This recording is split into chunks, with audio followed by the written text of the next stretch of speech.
Halo Sobat Haji, kita ketemu lagi ya. Kali ini kita akan membahas tentang bonsai, perbonsaian. Bonsai itu adalah tanaman unik ya. Nah, untuk itu kita akan berbicara dengan pakarnya dan kita sekarang lagi ditemani dengan bintang tamunya yaitu Ketua KBM, Komunitas Bonsai Malang, Mister Setomi. Ya, Step, Halo Sobat Eki. gimana Seth? Eh, jadi gimana nih Mas? Apa yang ingin diketahui tentang dunia kebonsaian itu? Iya, uh, bonsai itu kan saya melihat tanaman yang unik ya, Iya. dalam arti tanamannya kecil atau bisa diukir-ukir. Nah itu bisa diceritakan bonsai itu tanaman apa dan uh, pembuatannya bagaimana? Jadi kalau kita ingin belajar mengenai eh, bonsai ya, sebenarnya kalau dari arti katanya sendiri, bonsai itu kan berarti eh, terdiri dari dua kata ya, Iya, bon dan sai. Bon iya. itu adalah tempat atau mangkok atau pot, Mhm, sedangkan sai adalah tanaman. Jadi kalau mhm, dari arti katanya sendiri, jadi bonsai itu adalah tanaman yang eh, ditanam di atas pot, ya kan? mhm, Ya, mhm, tapi bukan semata-mata kita nanam tanaman langsung taruh di pot, ya kan? Itu namanya bonsai. mhm, Karena tanaman itu harus memiliki nilai estetika dan nilai mhm, artistik, dan juga dia ketika kita melihat tanaman di atas pot itu kita bisa uh, mengimajinasikan atau melihat seolah-olah tanaman di dalam pot itu adalah benar-benar tanaman yang kita lihat di alam. Jadi oh, konsepnya seperti mengusung tumbuhan yang ada di alam, di hutan. Misalkan di mhm, hutan ada pohon yang besar, pohon beringin besar. mhm, Kemudian, nah jadi seperti pohon beringin besar itu seolah-olah kita ambil, kita taruh di dalam pot. Jadi mhm. bukan semata-mata tanaman kerdil yang ada di dalam pot. Jadi tidak berhenti di situ. Oke, Untuk mengenai bonsai, memang kita butuh banyak step by stepnya ya. Jadi iya, nggak iya. yang penting intinya adalah bahwa bonsai itu adalah tanaman yang kita tanam di atas pot. Mhm, Biasanya sih pot ceper ya, yang mhm. utamakan memang pot ceper yang merupakan istilahnya merupakan duplikasi dari Hmm, alam. Jadi seperti bukan duplikasi ya apa istilahnya ya. Jadi kalau kita pokoknya kalau kita lihat itu Mas ya, kalau kita lihat tanaman di dalam pot itu kita bisa melihat ini kayak yang benar-benar di hutan, ini kayak benar-benar di atas tebing. Jadi, oke. Berarti penangkapannya kalau saya sebagai seorang awam ya, tanaman itu tanaman yang besar tapi dikecilkan dan dibuat sevisualisasi mungkin seperti di alam gitu ya. Mungkin seperti itu ya. bukan tanaman besar yang dikecilkan ya. Jadi Oke. kita membuat tanaman itu memang sebisa mungkin tidak menjadi besar, tetapi Oke. walaupun dia kecil, dia itu bentuknya seperti tanaman yang benar-benar sudah besar di alam. Gitu. Oke. Jadi kalau tanaman besar dikecilkan itu agak susah ya. Hmm, Harus dipotong, diapain segala macam hmm, dibikin. Nah, nanti itu susah sekali lah kalau kita udah tanaman terlalu besar kemudian dikecilkan itu. Jadi istilahnya bukan seperti tanaman besar yang dikecilkan, tapi kita memang membuat eh, tanaman di mana tanaman itu biar dia kita buat agar dia tidak menjadi terlalu besar hmm, ya, hmm. karena nanti di dalam bonsai itu juga ada kriteria ukurannya. Jadi kalau sudah terlalu besar nanti dia masuknya jadi eh, istilahnya orang nyebutnya sih jadi bonsai taman ya. Tapi Hmm. kita memang mau yang benar-benar bonsai, seperti dari arti katanya bonsai dia harus di atas pot, itu nanti ada kriteria ukurannya. Nanti mungkin bisa kita bahas lebih lanjut karena Siap. panjang kayaknya kalau bahas bonsai. Ya. Berarti itu seperti kayak replika ya, mungkin seperti replika di alam ya, seperti semacam itu ya. Ya kurang Bonsai lebih itu. seperti itu. Jadi kita Oke. buat ya seperti tiruan, tapi Itu bukan dari bahan artifisial, tapi benar-benar dari benar-benar seperti tumbuhan tumbuhan itu hidup. sendiri. Nah disitulah tingkat kesulitannya karena Oke. kita tahu tumbuhan hidup kita nggak bisa mengatur sesuatu yang tanda kutip bernyawa ya. Kita Oke. hanya Ya. bisa berusaha. Tapi kalau kita benar-benar dia harus begini itu sangat susah karena memang dia adalah makhluk hidup yang terus berkembang. kriteria untuk menjadikan sebuah tanaman itu sebagai bonsai itu apa aja, Chef Tommy? Saya panggilnya Chef Tommy karena Chef Tommy Mungkin ini, agak bingung ya. Ini ya, katanya, oke, sebenarnya kalau dibilang pakar saya belum pakar karena memang saya juga masih belajar ya. Kita ya, masih tetap belajar ya. Jadi kalau memang dibilang pakar bonsai saya belum. Cuman saya sedikit tahu lah. Jadi kita di sini kita sharing. Nah, ya, kalau masalah saya itu karena ya. Kenapa saya panggil Chef Tommy? Karena Chef Tommy ini sebenarnya multi talenta juga. Eh, Beliau ini juga alhamdulillah. bisa masak dan juga tahu tentang dunia bonsai seperti itu. Balik lagi, Chef Jadi Tommy, untuk tentang kriteria kriteria tanaman tadi tanaman yang bisa yang dibuat bisa dibonsai. bonsai ya. Ya, Jadi seperti apa ya, Pak? eh, yang paling utama itu dia adalah tanaman yang berumur panjang, bisa berumur panjang Bisa berumur ya. panjang. Kemudian dia memiliki Oke, gitu nggak bisa ya? kambium. Kalau toge enak dipecel mas ya, dipecel Oke, atau buat taburan soto ya, itu lebih ya. pas daripada di bonsai ya. Jadi kalau untuk tanaman jadi kembali lagi dia harus memiliki tanaman berkambium atau berbatang keras. Jadi juga memiliki umur atau rentang hidup yang relatif lama. Karena mungkin Mas pernah dengar ya Mas Bro ya, bonsai di Jepang usianya sudah sampai tahun 10 tahun. Oh Itu dia gitu ya? dia nggak mati ya. Dia bukan terus ini berusia 120 tahun misalkan. Tapi kondisi sudah mati dikeringkan tidak, dia tetap hidup. Jadi di situ bagaimana seorang artis bonsai ya, kita nyebutnya artis atau seniman bonsai itu bagaimana dia mempertahankan. Karena bagaimanapun dan jauh lebih sulit daripada mendapatkan. Benar? Benar. Kalau mendapatkan ya kita ada uang kita beli dapat. Ya, Tapi bagaimana kita mempertahankan biar dia bentuk tetap seperti itu yang perlu kita pelajari. masuk Banyak sekali. kita pelajari. Biasanya jenis tanaman apa aja yang bisa dibonsai atau namanya lah, karena kita awam sekali ya. Ya tadi mungkin Chef Tommy bilang ada tanaman yang berkambium, selain itu berumur panjang. Nah, kita masih orang awam nih, kita masih nggak Oke. tahu nih. Kalau tadi kalau kita membahas tentang apa saja yang bisa dibonsai ya, tumbuhan apa saja yang bisa dibonsai itu teramat sangat banyak sekali ya, bahkan mungkin saya tidak bisa menyebutkan satu persatu. Cuman di sini saya akan memberikan contoh yang biasa kita temui di Indonesia, karena kita di Indonesia di alam tropis, terutama di Pulau Jawa, itu yang paling banyak mungkin jenis beringin. Nah, siapa sih yang nggak tahu pohon beringin? Ya, Dari ya. dulu, nah salah satu contohnya gini. Dari dulu orang kalau ngelihat beringin itu kesannya gede, Angker. kekar dan angker. Betul. Nah, beringin biasanya kan gedenya sudah waduh, gede banget ya.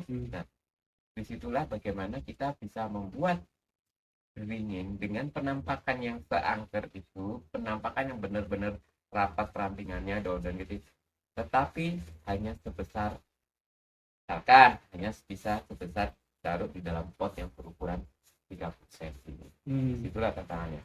Jadi kalau salah satu contoh tanaman yang biasa dibuat bonsai kalau untuk Indonesia terutama di Jawa itu antara lain ada beringin atau plastikus kita nyebutnya ya, kemudian ada di Malang dia yang paling ini ya banyak itu serut atau Strepus asper sama ya, kalau beringin banyak macamnya. Jadi kalau saya nyebut piket ya karena nanti ada Prokarpa, Reja, dan kemudian Rencang itu Premna microphylla, kemudian pohon geometri kayak ini seperti ini ya, Vida spinosa. Jadi banyak banget. Kamboja, kalau saya lihat di pinggir-pinggir jalan itu ada orang yang jualan ya. Kamboja. Ya, Oke. Kamboja itu Jadi kalau gimana Kamboja sebenarnya belum termasuk jadi gini ya, banyak orang yang menyebutkan bonsai Kamboja. Iya, betul. Cuman sebenarnya Kamboja itu belum benar-benar masuk dalam kriteria bonsai. bonsai karena kan dia tidak Oke. berbatang keras. Gitu. Ya, kayak misalkan kamboja, kemudian bulat atau kaktus. Dan tadi masnya kan sempat nanya ya di depan, ini kok ada bonsai kok kayak kaktus, dah. Iya. Jadi itu kebanyakan yang membuat itu adalah jet plant ya, jet plant. Dan saya ada jet plant. Jadi jet plant itu masuk ke dalam jenis kaktus atau sukulen. Tapi karakteristik batangnya itu dia bisa menyerupai uh, bonsai, bisa menyerupai bisa menyerupai tanaman yang biasa dibuat bonsai. Dia bisa menyerupai pohon ficus atau pohon beringin, dan dia juga relatif memiliki uh, usia yang panjang. Nah, cuman kembali lagi karena uh,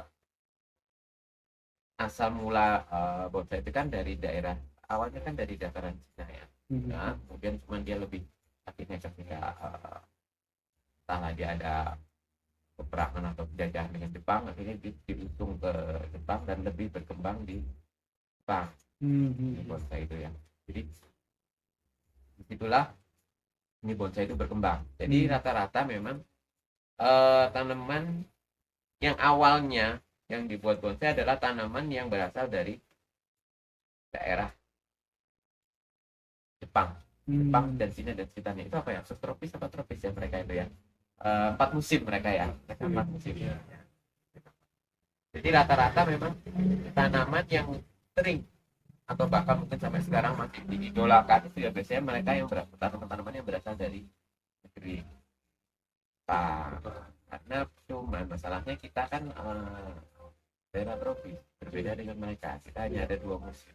Jadi kayak kita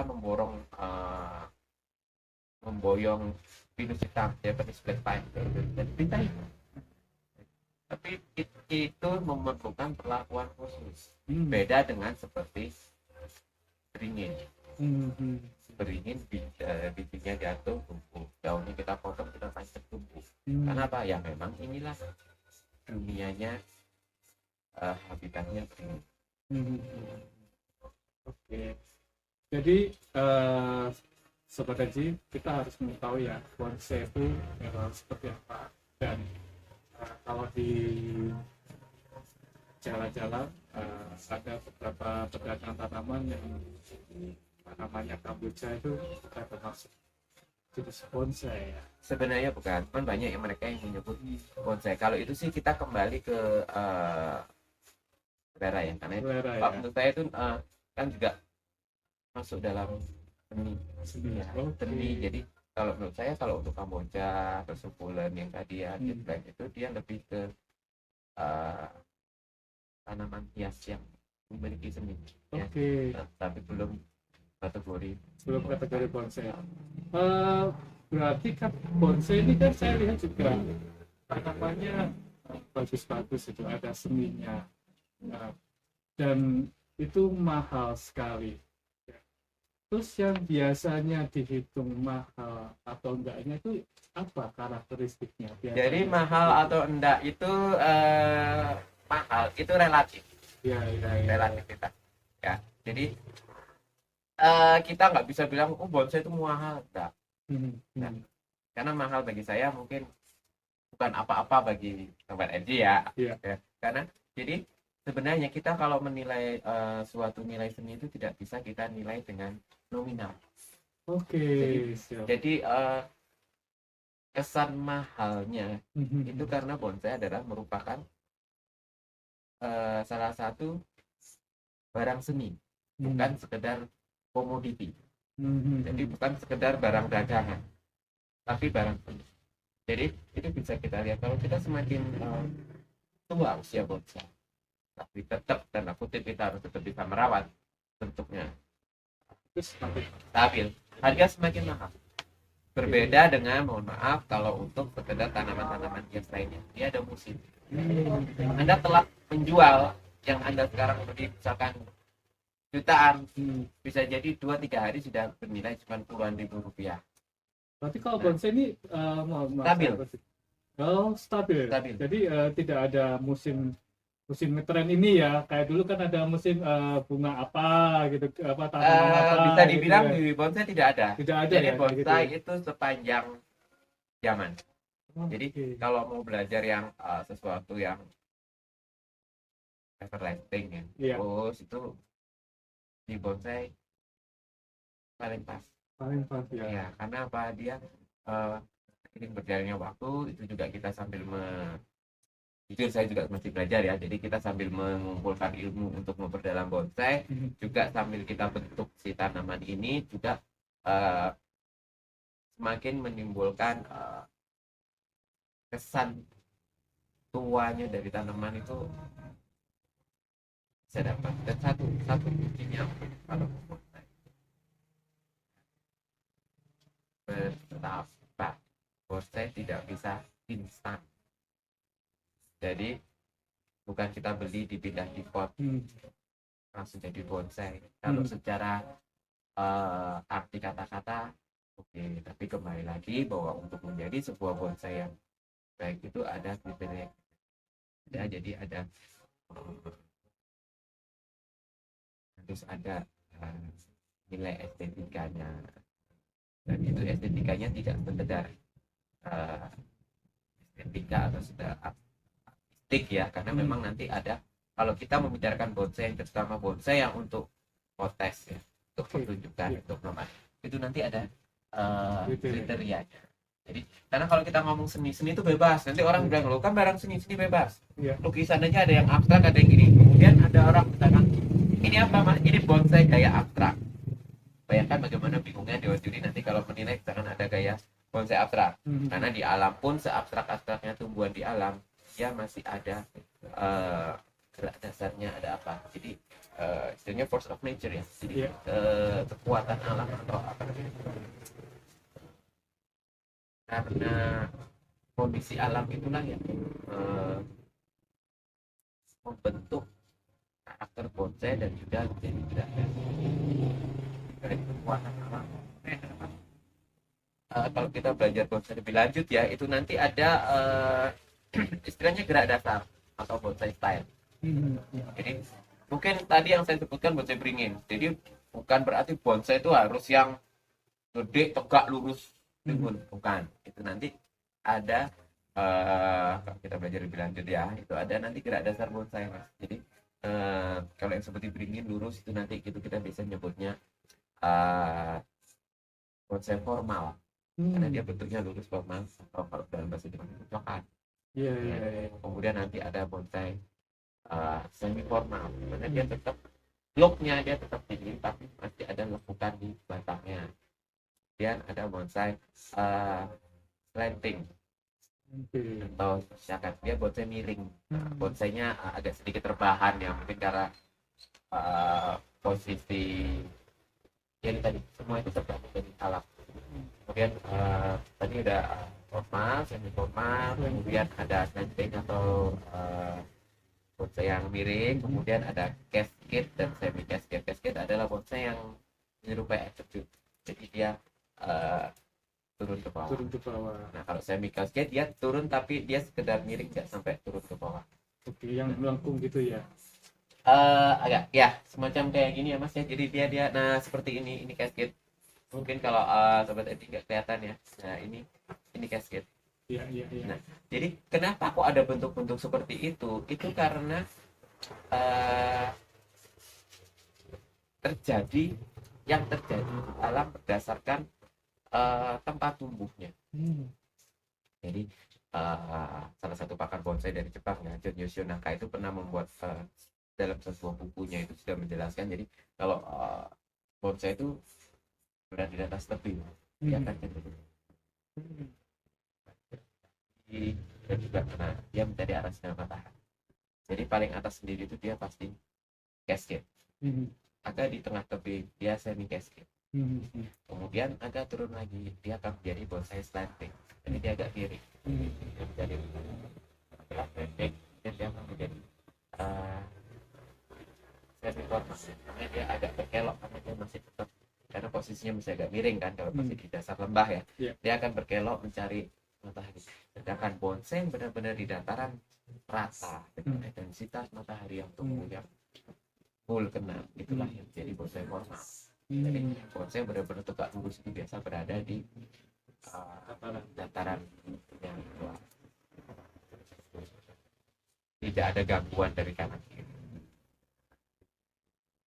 Biasanya jadi bonsainya formal karena dia harus akan tegak lurus. Bagaimanapun semua tumbuhan itu secara naluri ya, secara alam dia akan naik ke atas. Karena apa? Dari matahari. Jadi tergantung arah matahari. Biasanya kalau orang yang tanam bonsai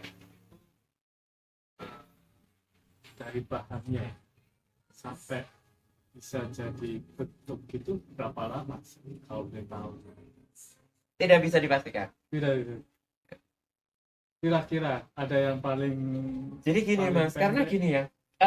Sebenarnya kalau menurut saya bonsai itu bukan tumbuhan yang ini sudah jadi. Tidak bisa. Karena dia terus berkembang, dia terus hidup.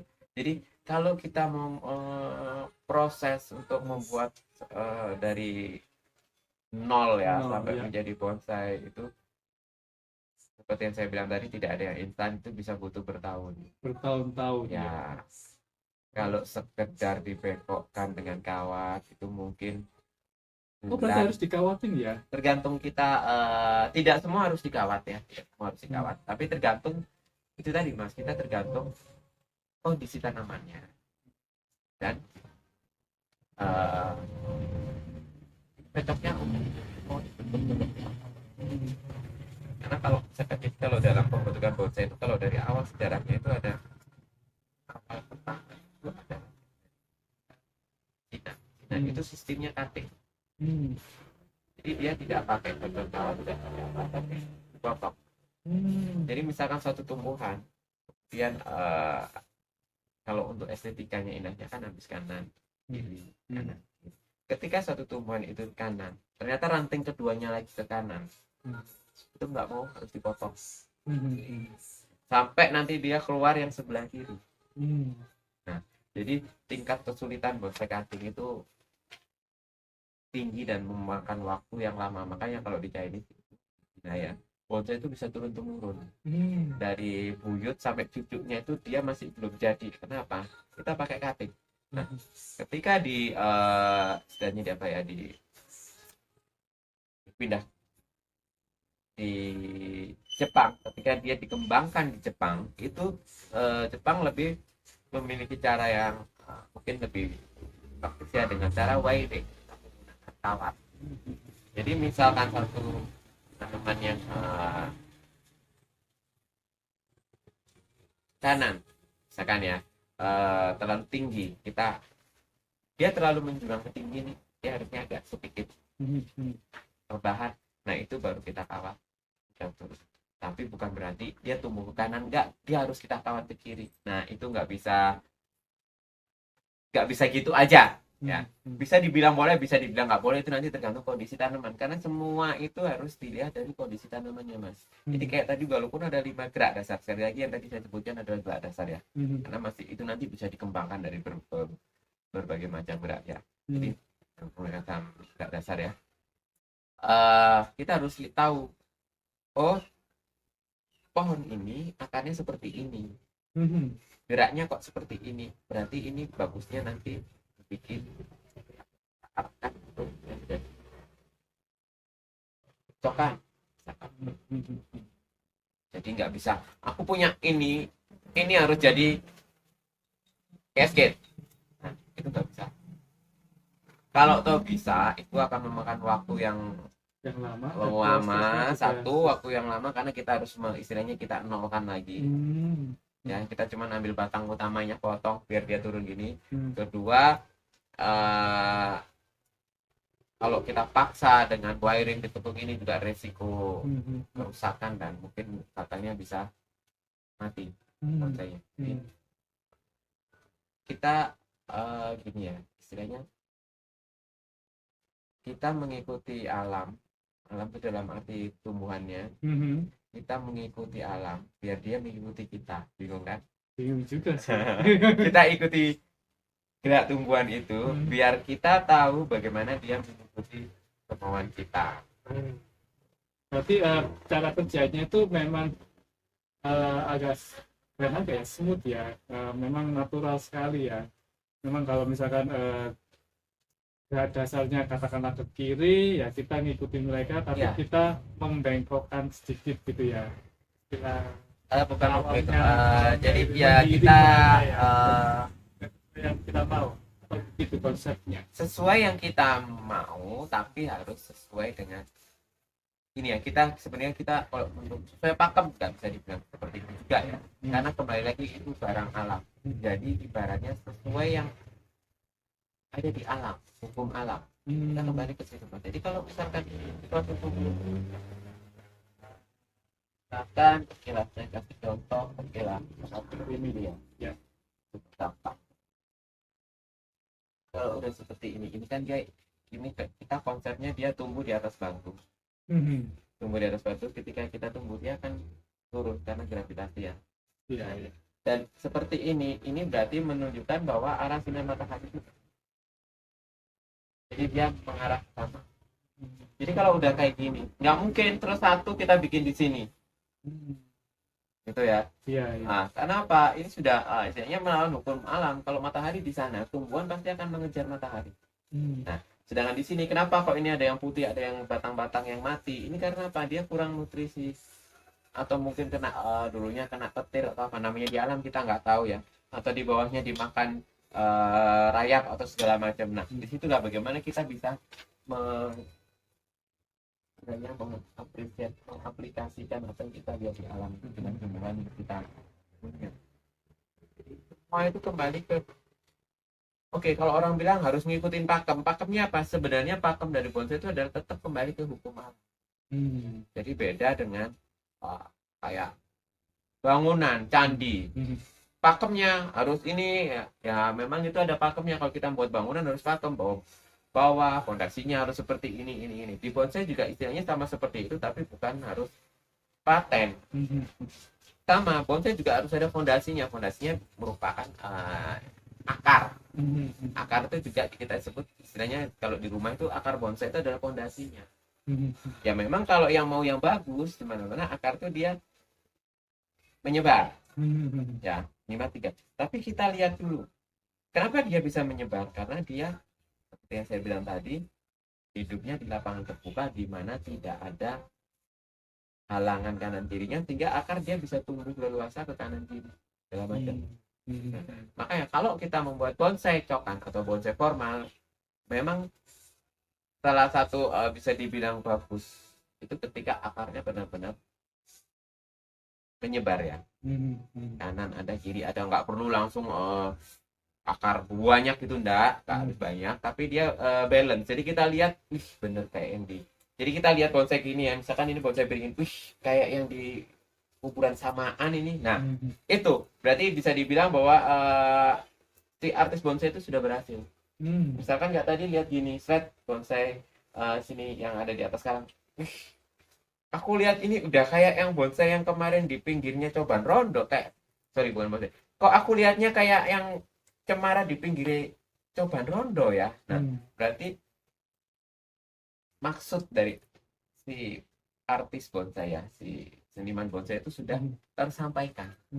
Karena kita tahu begitu melihat ini, beneran deh ini kayak yang di pinggir tebing yang turun ke bawah. Nah, jadi itulah seninya, kalau bisa dibilang tanda kutip susahnya bikin bonsai itu di situnya ya. Dan itulah yang dihargai mahal ya. Nah, karena itulah namanya kita manusia kan effort ya. Iya.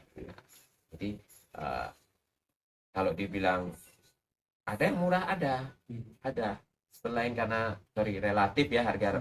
Cuman kalau yang murah memang pasti masih berupa bahan. Jadi ya itu tadi, kita sendiri nanti akan mengembangkan bagaimana kita menghidupkan tanaman ini biar bisa menjadi bonsai. Banyak banget ya, mungkin nanti kalau saya dikasih kesempatan chapter lagi itu akan kita ulas. Boleh ya, bisa ya. Kita bisa. Cuma sekali lagi kita di sini belajar ya, kita belajar bersama ya. Jadi Boleh nggak saya promo komunitas saya? Boleh, Ya, silakan. Ya. jadi kita sekali lagi saya adalah kebetulan saat ini saya adalah ketua dari komunitas bonsai Malang KPM ya. KPM itu kita base campnya di Kota Malang, Jawa Timur. Jadi di sini kita eh, tujuan kita di komunitas ini adalah bagaimana kita belajar bersama ya. Jadi di sini kita rata-rata eh, yang kita gaining ya, di member kita atau anggota kita itu adalah dari pemula. Jadi yang sampai karena kita belajar jujur dulu saya awalnya kan juga pemula mas ya seperti mas Bro tahu tadi kenapa mas ingin saya save terus ya karena saya awalnya adalah memang dari dunia kuliner ketika saya kembali ke kampung halaman tanah tumpah adalah saya kembali ke Malang di sini saya melihat kok kayaknya rumah ini perlu ada sedikit sentuhan ya dalam hijau-hijaunya akhirnya di situ saya memutuskan untuk terjun ke bonsai. Kenapa saya memilih bonsai? Mungkin karena ya sudah naluri, mungkin ada naluri darah seni yang saya dapatkan dari almarhum tua saya. Kenapa sih kok milih bonsai? Kenapa nggak beli tanaman yang banyak bunganya, tinggal tanam, taruh, mati, buang? Nah kayak gitu kan enggak ya. Saya lebih suka ke bonsai karena ada tantangannya, ada keindahannya. Nah di situ itu kan saya juga awal. Dulu saya sama sekali tidak mengerti tentang bonsai. Akhirnya saya ikut di salah satu medsos ya di Facebook lah langsung saya sebutkan aja dimana di situ terdapat banyak sekali komunitas tentang bonsai akhirnya saya bergabung dengan beberapa komunitas itu ketika saya ingin belajar itu yang merespon pertama itu kebetulan owner dari KBN jadi si founder ya pendiri dari KBN ya itu yang merespon ketika dari segala macam maaf saya tidak bermaksud ini ya menegatifkan komunitas yang lain ya semua komunitas baik ya semua komunitas itu bagus cuman memang respon pertama yang saya dapatkan respon yang mengena dari pertanyaan saya itu dari KBM ini nah dari akhirnya dari KBM itu waktu itu salah satu pendirinya ya Om Mingon ya kita sebutnya Om Mingon ya itu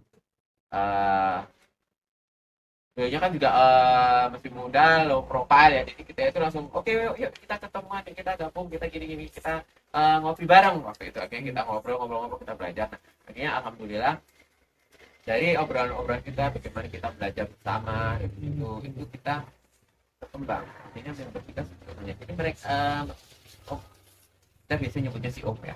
Kita nyebutnya karena kita Om ya, atau Mas lah, siapalah, member lah, pokoknya gitu. Kita panggilan akrabnya itu Om. Itu yang merasa tanda kutip minder bonsaiku masih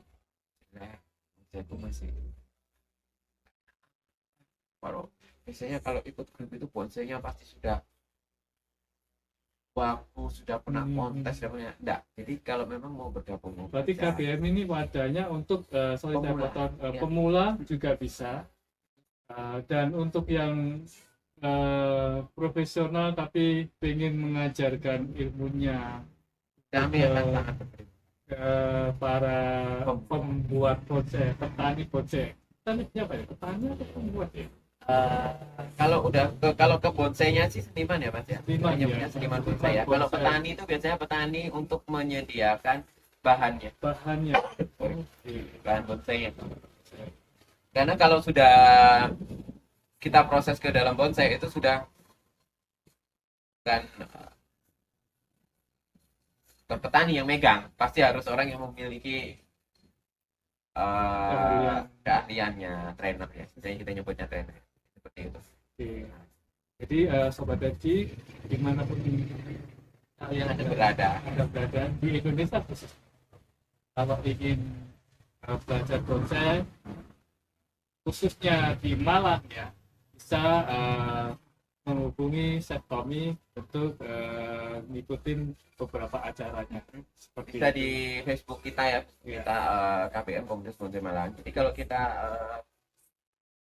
nggak harus orang yang di Malang